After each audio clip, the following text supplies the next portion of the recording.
I am first of all very happy to be in Hoima. I think within less than 1 month, twice. And this is actually my second time in Hoima, and I think it's a great place.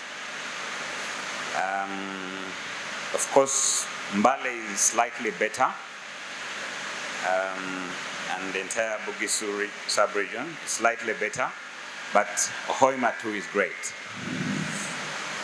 I am happy to see my former lecturer,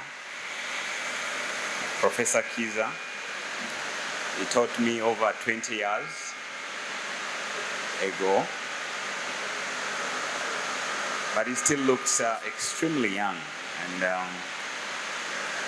they say people who read a lot grow gray hair soon, but until now he has resisted it.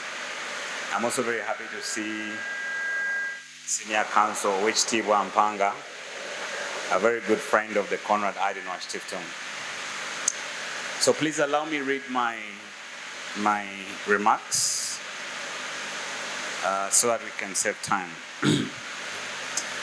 Ladies and gentlemen, distinguished guests, friends and partners, a good afternoon. It's such an honor and privilege to stand before you today on behalf of the Konrad Adenauer Stiftung, Uganda and South Sudan at this important occasion, the second Kabalega Memorial Lecture. We're gathered here not just to remember a great leader, Omukama Kabalega, but to reflect deeply on the kind of leadership that transforms communities, respects culture, values knowledge, and embraces innovation. Kabalega was a visionary. He was bold, he was strategic, and above all, deeply rooted in the identity and aspirations of his people. He fought not only for sovereignty, but dignity,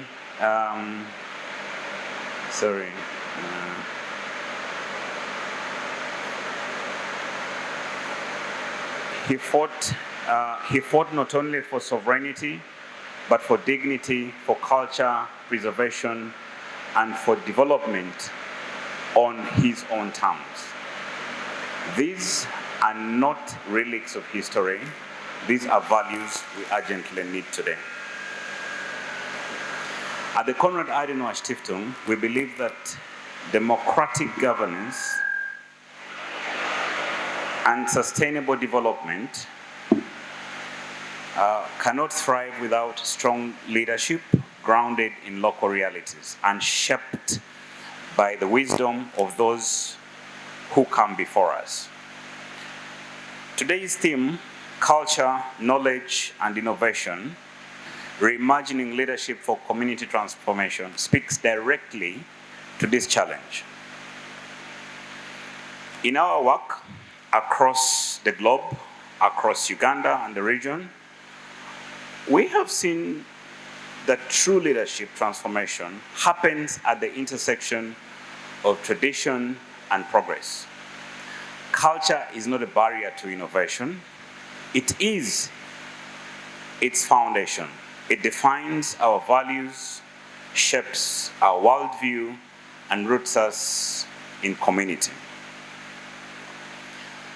Knowledge, both traditional and modern, is power, but it must be shared, contextualized, and translated into action.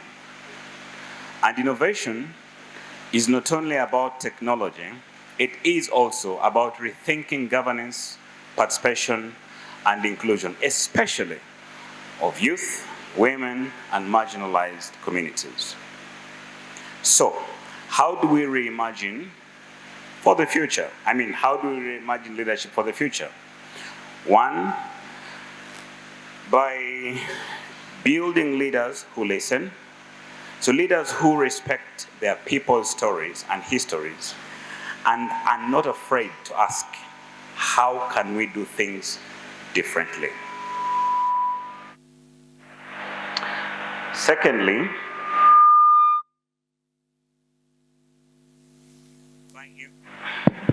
by investing in education and democratic dialogue, because an informed citizenry is the backbone of accountable leadership. Thirdly, by embracing partnerships between traditional and modern institutions, between government and civil society, between local wisdom and global practices. As we honor the legacy of Kabalega today, let us also commit to nurturing a new generation of leaders who are not only visionary, but also empathetic, inclusive, and innovative. On behalf of the Konrad Adenauer Stiftung,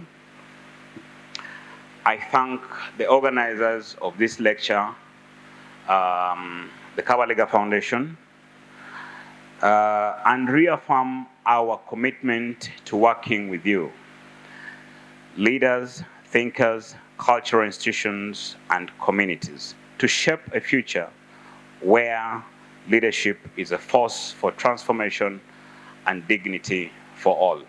I thank you very much, and I wish us a very productive afternoon.